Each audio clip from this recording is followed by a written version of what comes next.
दोस्तों, बहुत समय पहले की बात है। एक नगरी में एक युवक रहा करता था। वह युवक बहुत ही शर्मीला था। वह इतना शर्मीला था कि जब भी उसके सामने कोई नया व्यक्ति आ खड़ा होता तो वह उससे बात तक नहीं करता था। यहाँ तक कि जिन्हें वह जानता था, पहचानता था, उनसे भी बात करने में उसे बहुत शर्म आया करती थी। वह उनसे भी ठीक से बात नहीं कर पाता था और अपनी इस समस्या के कारण वह खुद ही बहुत परेशान रहता था, क्योंकि वह अपने जीवन में कुछ कर ही नहीं पा रहा था। धीरे धीरे समय बीतता गया और समय बीतने के साथ साथ उस युवक की शर्माने की आदत भी बढ़ती चली गई, जिसके कारण वह अत्यधिक निराश रहने लगा, परेशान रहने लगा, चिंतित रहने लगा। उसे यह समझ नहीं आ रहा था कि वह अपनी इस समस्या से किस तरह से छुटकारा पाए। उसके घर वाले भी अब उसकी इस समस्या को लेकर बहुत चिंतित रहने लगे थे। वे सोचते थे इसका क्या होगा, या अपने जीवन में कुछ कर पाएगा भी या नहीं। जब भी वह कहीं पर काम के लिए जाता था तो लोग उसके इस सीधेपन का फायदा उठाते उसे परेशान करते थे। वह कुछ ज्यादा कह नहीं पाता था, जिसके कारण उसे कोई कुछ भी कह देता और वहां से चला जाता है। इन्हीं सब कारणों की वजह से उसका मन कहीं भी किसी भी काम में नहीं लगता था। वह हर काम को कुछ ही दिनों में छोड़ दिया करता था। उसके मन में बहुत कुछ चल रहा था। उसके मन में विचारों के तूफान उठ रहे। वह सबसे बहुत कुछ कहना चाहता था, लेकिन अपनी इस आदत के कारण वह किसी से कुछ नहीं कह पा रहा था। वह अंदर ही अंदर घुटता जा रहा था। सारे विचार, सारी बातें उसके मन में ही दबी पड़ी थी, लेकिन कभी भी वह किसी से भी अपने मन की बात नहीं बताता था। जब छोटा सा बच्चा था तब उसे लोग बहुत पसंद करते थे। उसकी इस आदत को भी लोग सराहते थे, लेकिन इसी आदत की वजह से जब वह बड़ा हो गया, युवा हो गया, तो इसी आदत के कारण उसे अपना जीवन जीने में भी अत्यधिक परेशानियां उठानी पड़ रही थी। और वह युवक भी अपनी इस गलती के कारण बहुत परेशान रहता। अपनी इस एक आदत से छुटकारा पाना चाहता था। वह चाहता था कि वह लोगों से अपने मन की बात खुलकर कह पाए। वह जो कुछ करना चाहता है, जो कुछ कहना चाहता है, वह सबसे वह खुलकर कर सके, लेकिन जब भी कोई दूसरा उसके सामने आता तो उसकी जुबान मानो खुलती ही नहीं। यहाँ तक कि वह अपने माता पिता के सामने भी ठीक से बात नहीं कर पाता था। केवल उसके कुछ मित्र थे जिनसे वह अपने मन की बात कर पाता था। जब भी वह किसी बात का जवाब देता तो लोग उसकी हंसी उड़ाते, उसका मजाक बनाते। लोग कहते हैं कि आज तो तेरे मुंह में भी जबान आ गई है। यह समस्या दिन पर दिन बढ़ती चली जा रही थी और इस समस्या के कारण अब उसके पिता भी अत्यधिक चिंतित रहने लगे थे। वह चाहते थे कि उनका बेटा भी दूसरों के सामने अपने मन की बात रख सके, लेकिन एक दिन जब अपने उस बेटे को दूसरों के सामने शर्मिंदा होता हुआ देख रहे थे, तभी उन्हें बहुत क्रोध आया और वह अपने बेटे को खरी खोटी सुनाने लगे। उन्होंने उसे इतना डांट दिया कि वह युवा लड़का अत्यधिक क्रोधित हो गया और वहां से बिना कुछ कहे वहां से चला गया। शाम हो चुकी थी और अब तक उनका बेटा घर नहीं लौटा था। माता और पिता दोनों बड़े ही चिंतित थे। वे अपने बेटे को वापस घर पर देखना चाहते थे, लेकिन युवा लड़का तो भागते भागते पहाड़ की चोटी पर जा पहुंचा था। वह वहां से नीचे की ओर झांक रहा था और ईश्वर से कह रहा था, हे भगवान, आपने मुझे ऐसा क्यों बनाया? लोग मेरा मजाक उड़ाते हैं, लोग मेरी हंसी उड़ाते हैं। जब मैं इस दुनिया में अपने मन की बात रख ही नहीं सकता, मैं किसी से कुछ कह ही नहीं सकता, तो फिर मैं इस जीवन को जी कर क्या करूँगा? जब भी मैं किसी से कुछ कहने की कोशिश करता हूँ तो लोग मेरा मजाक बनाते हैं, मेरी हंसी उड़ाते हैं। यहाँ तक कि वह मुझसे कुछ भी कह कर चले जाते हैं और मैं उनका जवाब नहीं दे पाता। ऐसा जीवन जीकर मुझे क्या मिला? इसलिए मैं तेरे पास आ रहा हूँ। इतना कहकर जैसे ही वह युवक कूदने की तैयारी कर रहा था कि तभी पीछे से आवाज सुनाई पड़ी, बेटा, जान देना तो बहुत आसान है, लेकिन इस जान को तुम वापस नहीं पा सकोगे। जैसे ही यह आवाज उसके कानों में पड़ी, वह पीछे मुड़कर देखने लगा। उसने जैसे ही पीछे मुड़कर देखा, उसने पाया कि एक बौद्ध भिक्षु उसके पीछे खड़े हैं। उन्हें देखकर वह डर सा गया और अपने कदम पीछे खींच लिया और चुपचाप वहां पर खड़ा हो गया। अपनी आदत के कारण वह उनसे कुछ कह नहीं पा रहा था। तभी बौद्ध भिक्षु उस युवक से कहते हैं, बेटा, क्या बात है? आखिर तुम यहाँ पर क्या कर रहे हो और तुम अपने इस जीवन को क्यों समाप्त करना चाहते हो? ये अनमोल जीवन बहुत कम लोगों को नसीब होता है और तुम्हें यह जीवन व्यर्थ लगता है। इस पर वह युवक कहता है, नहीं नहीं, कुछ नहीं, मैं तो बस यहाँ पर खड़ा होकर देख रहा था। तभी बौद्ध भिक्षु उस युवक से कहते हैं, बेटा, मैं जानता हूँ कि तुम यहाँ पर क्या करने आए थे। तुम मुझसे कुछ नहीं छुपा सकते, लेकिन मैं चाहता हूँ कि तुम अपनी समस्या मुझसे खुद बताओ, तभी मैं उसका समाधान तुम्हें बता पाऊंगा। यदि तुम चाहते हो कि कोई तुम्हारी मदद करे तो उसके लिए पहले तुम्हें ही आगे बढ़ना होगा। यदि तुम चाहते हो कि मैं तुम्हारी समस्या का समाधान करूं, तो तुम्हें मुझे अपनी समस्या बतानी होगी, वरना मैं कुछ नहीं कर सकूंगा। उसके बाद बौद्ध भिक्षुओं की यह बात सुनकर वह युवक कहता है, नहीं नहीं, मैं सच कह रहा हूँ। उस युवक की यह बात सुनकर बौद्ध भिक्षु उस युवक से कहते हैं, ठीक है बेटा, यदि तुम नहीं चाहते कि मैं तुम्हारी मदद करूं, तो कोई बात नहीं, मैं तुम्हारी बात पर विश्वास कर लेता हूं। लेकिन तुम्हें भी मेरी एक बात पर विश्वास करना चाहिए कि मैं तुम्हारी मदद के लिए ही यहाँ पर आया हूँ। तुम चाहो तो तुम अपनी समस्या मुझे बता सकते हो और मैं तुम्हारी इस समस्या का समाधान भी अवश्य करूँगा। इसका जवाब देते हुए युवक उन बौद्ध भिक्षु से कहता है, नहीं नहीं, मैं ठीक हूँ, आप जाइए। इस पर वह बौद्ध भिक्षु उस युवक से कहते हैं, ठीक है बेटा, यदि तुम चाहते हो कि मैं यहाँ से चला जाऊं, तो मैं यहाँ से चला जाता हूँ।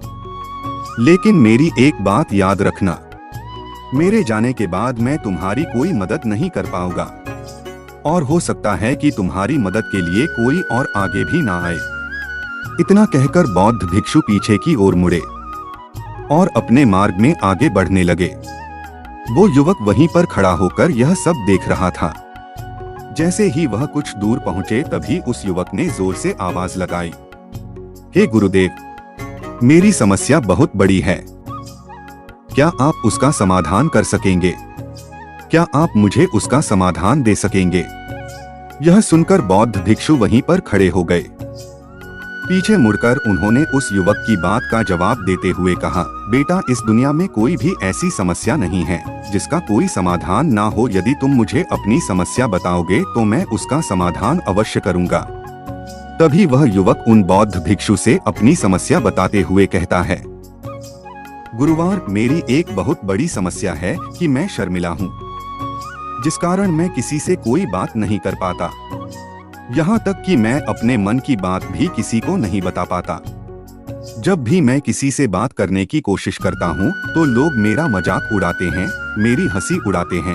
जब भी मुझे कोई खरी खोटी सुनाता है, उल्टी सीधी बातें करता है, तो मैं उनका जवाब नहीं दे पाता।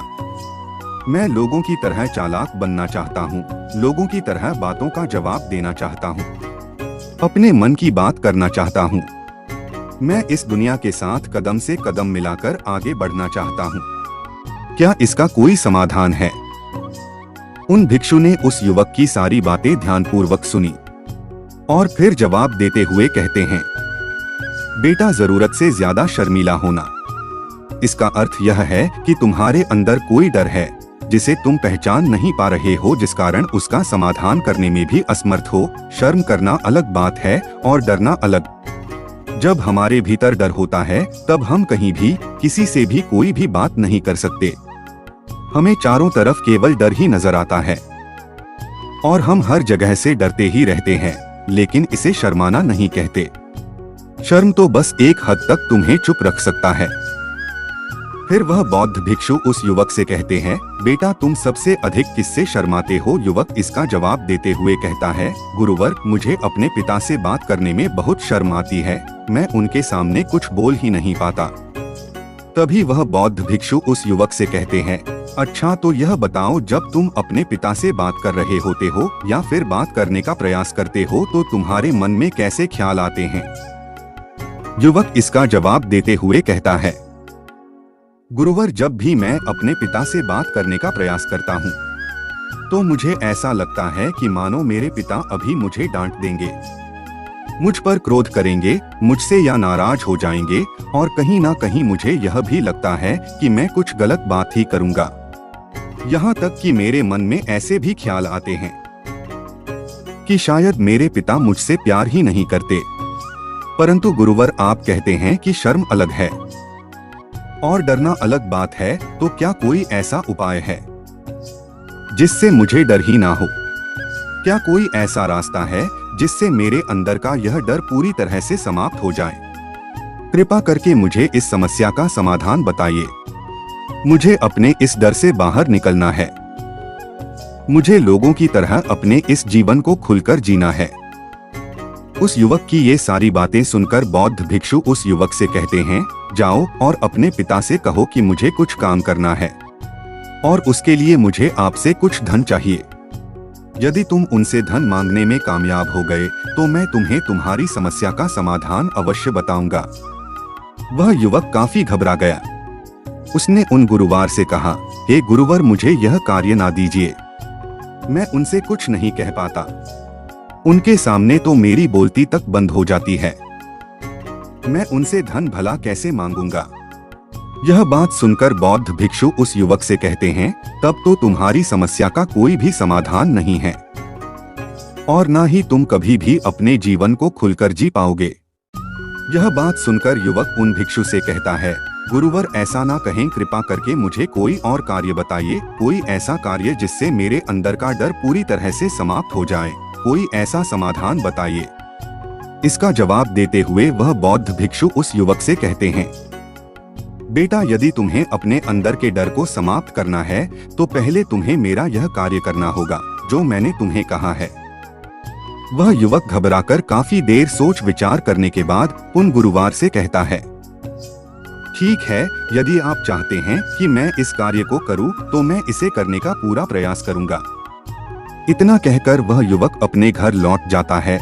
उसे देखकर उसके माता पिता बहुत खुश हो जाते हैं और वह युवक अपने पिता से डरते डरते कहता है, पिताजी, मुझे आपसे कुछ बात कहनी है। इस पर उसके पिता कहते हैं, बोलो, क्या बात है? युवक आगे कहता है, पिताजी, मैं कुछ काम करना चाहता हूँ और उसके लिए मुझे आपसे कुछ धन चाहिए। क्या आप मुझे कुछ धन दे सकते हैं? इतना सुनकर उस युवक के पिता ने उसकी ओर ध्यान से देखा। काफी देर देखने के बाद वह खुशी से झूम उठे और तुरंत ही उन्होंने कुछ धन अपने पुत्र के हाथों पर रख दिया और कहने लगे, बेटा, इतना धन काफी है कि तुम्हें और चाहिए? इसके जवाब में वह युवक अपने पिता से कहता है, नहीं नहीं पिताजी, इतना काफी है, मैं इतने से काम चला लूंगा। वह युवक को उस धन को लेकर तुरंत दौड़ा दौड़ा उन बौद्ध भिक्षु के पास लौटा और जो धन उसने अपने हाथों में ले रखा था उसे दिखाते हुए वह कहता है, गुरुवर, जैसा आपने कहा था, मैं धन लेकर आपके पास आ चुका हूँ। मैंने अपने पिता से धन मांग लिया है। अब मुझे आप मेरी समस्या का समाधान बताइए। तभी बौद्ध भिक्षु उस युवक से कहते हैं, अरे, इतनी जल्दी क्या है? अभी तो तुम्हें मेरे लिए एक और काम करना है, तभी मैं तुम्हें तुम्हारी समस्या का समाधान अवश्य बताऊंगा। और यदि तुम मेरे लिए इस कार्य को नहीं पूरा कर सके तो मैं तुम्हें कभी भी तुम्हारी समस्या का समाधान नहीं बताने वाला। तभी वह युवक उन बौद्ध भिक्षु से कहता है, हे गुरुवर, अभी तो मैंने आपके लिए काम किया है, अभी आप मुझे एक और काम करने के लिए कह रहे। तभी बौद्ध भिक्षु उस युवक से कहते हैं, हाँ, तुम्हें मेरे लिए एक और काम करना ही होगा। वह युवक एक बार फिर से काफी देर सोच विचार कर उन बौद्ध भिक्षु से कहता है, अच्छा ठीक है, बताइए अब मुझे क्या करना है? इसके जवाब में बौद्ध भिक्षु उस युवक से कहते हैं, जाओ और यह धन जो तुमने अपने पिता से मांग कर लाया है, इस धन को वापस अपने पिता को लौटा दो और साथ साथ यह भी कहना कि पिताजी, मैं अभी काम नहीं करना चाहता, लेकिन जब समय आएगा तो मैं आपसे यह धन वापस ले लूंगा और उससे अपना काम पूरा करें। यह बात सुनकर युवक एक बार फिर से ऊपर से नीचे तक पूरी तरह से कांप गया और कहने लगा, गुरुवर, आप मुझे कोई और काम सौंप दीजिए, मैं उसे जरूर करूंगा। लेकिन अब यदि मैं धन लेकर उनके पास वापस गया तो वह क्या सोचेंगे मेरे बारे में? मैं तो शर्मिंदा हो जाऊंगा उनके सामने। इसलिए गुरुवर कृपया करके मुझे कोई और काम दे। तभी बौद्ध भिक्षु उस युवक से कहते हैं, बेटा जो काम मैंने तुम्हें सौंपा है तुम्हें उसी कार्य को पूरा करना होगा, अन्यथा तुम्हारी समस्या का समाधान मैं तुम्हें नहीं बताने वाला। काफी देर सोच विचार करने के बाद वह उन बौद्ध भिक्षु से कहता है, ठीक है गुरुवर, मैं वापस जाता हूँ और ये धन लौटाकर मैं अभी आता हूँ। वह तुरंत दौड़ा दौड़ा अपने पिता के पास वापस लौटा। उसने अपने पिता से कहा, पिताजी मैं यह धन अभी नहीं लेना चाहता, अभी ये धन आप मुझसे वापस ले लीजिए, जब मुझे कोई काम पड़ेगा तो मैं आपसे यह धन वापस ले लूंगा। उसके पिता ने उस युवक की तरफ घूर घूर कर काफी देर तक देखा और फिर मुस्कुराते हुए कहने लगे, बेटा मैं समझता हूँ कि किसी भी काम को शुरू करने से पहले हमें उसके बारे में जानकारी इकट्ठा करनी चाहिए, उसके बारे में समझना जरूरी है। कब क्या कैसे और कब तक करना है इसके बारे में भी हमें जानकारी लेनी जरूरी है। कोई भी काम ऐसे ही नहीं शुरू किया जा सकता, उसमें हम सफल होंगे या फिर नहीं इसका भी अनुमान हमें लगाना पड़ता है। और जब हम इन सभी के बारे में सही जानकारी प्राप्त कर लेते हैं तभी हमें धन लगाना चाहिए। मुझे बहुत खुशी है कि तुमने यह सही निर्णय लिया है। जब तुम्हें यह समझ में आ जाए कि जो कार्य तुम करने जा रहे हो वह तुम्हारे लिए उचित है, तब तुम चाहो तो मैं तुम्हें यह धन वापस लौटा दूंगा। युवक अपने पिता से यह सारी बातें सुनकर मन ही मन बहुत प्रसन्न था। उसने यह तो उम्मीद तक नहीं की थी कि उसके पिता हंसकर उसे इस तरह से सारी बातें समझाएंगे। वह मन ही मन ये सोच ही रहा था कि तभी उसके पिताजी उसके और करीब आए और अपनी उस युवा बेटे को गले से लगा दिया। जैसे ही उसके पिता ने उस युवक को गले से लगाया उसको बहुत अच्छा महसूस हुआ। उसका आत्मविश्वास, उसका हौसला और बढ़ता गया। उसके बाद युवक वापस पुण्य गुरुवर के पास लौट आया और कहने लगा, गुरुवर जैसा आपने कहा था मैंने बिल्कुल वैसा ही किया है, मैंने धन अपने पिता को वापस कर दिया है। अब तो कृपया करके मुझे मेरी समस्या का समाधान बता दीजिए। तभी बौद्ध भिक्षु उस युवक की तरफ देखकर मुस्कुराते हैं और उस युवक से कहते हैं, बेटा इतनी जल्दी क्या है, अभी तो तुम्हें मेरे लिए एक और काम करना ही पड़ेगा। वह युवक कहता है, महाराज आप आखिर मुझसे बार बार इस तरह से काम क्यों करवा रहे हैं? क्या आपके पास मेरी समस्या का कोई समाधान नहीं है? कहीं आप मुझे बेवकूफ तो नहीं बना रहे? जिस तरह से लोग मुझे बेवकूफ बनाते हैं, क्या आप भी मेरे साथ वही तो नहीं कर रहे हैं? आपने कहा जाओ अपने पिता से पैसे मांग कर लाओ, मैंने पैसे मांग कर लाया।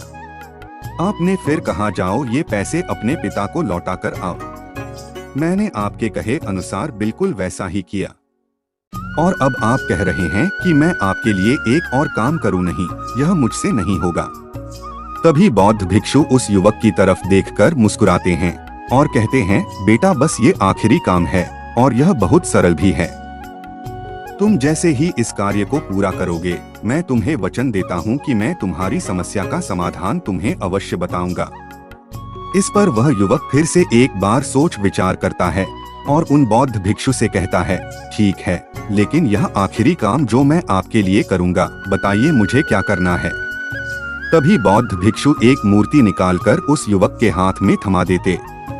वह मूर्ति देखने में बहुत ही साधारण सी थी, लेकिन वह बौद्ध भिक्षु उस युवक से कहते हैं, बेटा तुम्हें इसे बाजार में ले जाना है, इसे बेचना है और इसके बदले में तुम्हें 100 सोने के सिक्के लेकर आने हैं। जब तुम यह करने में सफल हो जाओगे तभी मैं तुम्हें तुम्हारी समस्या का समाधान तुम्हें बता पाऊंगा। वह युवक उस मूर्ति को अपने हाथ में लेकर बड़े ही गौर से देखता है और उन बौद्ध भिक्षु से कहता है, हे गुरुवर यह तो बड़ी ही साधारण से मूर्ति लग रही है, मानो मिट्टी की बनाई गई हो, इसके लिए भला 100 सोने के सिक्के मुझे कौन देगा? कहीं आपका माथा फिर तो नहीं गया है? इसके 1 या 2 सोने के सिक्के मिल जाएं, वही बहुत है, लेकिन इसके लिए 100 सोने के सिक्के कोई नहीं देगा।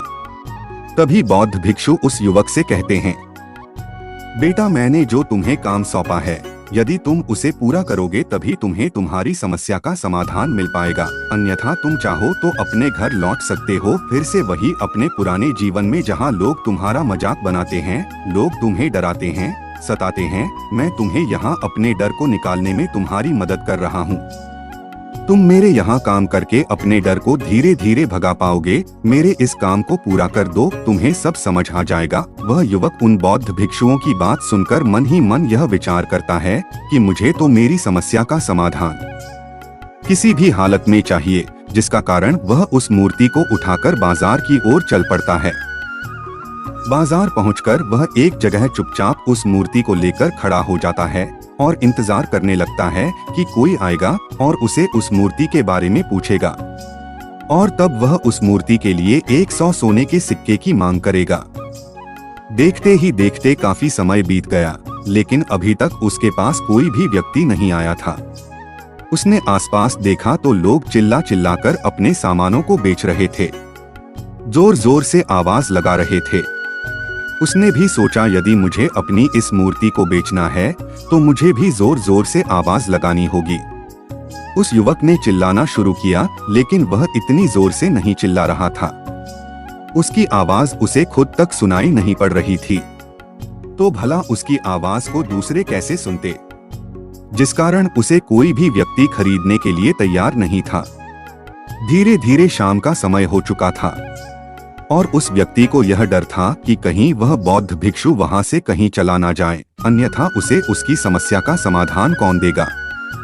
यह सोचकर उसने जोर जोर से आवाज लगानी शुरू की कि 100 सोने के सिक्के में यह मूर्ति ले लो। उसकी आवाज सुनकर लोग उसके पास आने लगे और उससे यह सवाल करने लगे, इस मूर्ति में ऐसा क्या है जो तुम इसके लिए 100 सोने के सिक्कों मांग रहे हो? इसके अंदर ऐसा कुछ तो खास होगा ही। युवक काफी देर सोच विचार कर उस युवक से कहता है, नहीं नहीं, मुझे कुछ नहीं पता, मैं तो बस ये मूर्ति यहाँ पर बेचने आया हूँ।